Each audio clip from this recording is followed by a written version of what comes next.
We were given the opportunity to explore Tredegar Surface Protection as our manufacturer. While we were there, we were able to learn so much from each of the different employees that took time out of their day to help us. We were able to meet Pete, who is a process coordinator, and explain to us, employees, what a typical day looks like, turnover, and what you need to do in order to get hired at Tredegar.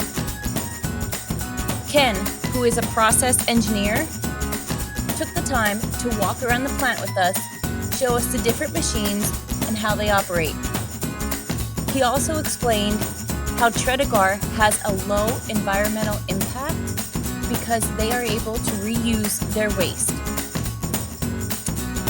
We met Kelly, who is a quality assurance supervisor, and she has a really unique job because she needs to go through each of the different products and inspect them before they go out to the customers. Working at Tredegar turned out to be a unique experience and something we didn't know about before we were able to have this chance.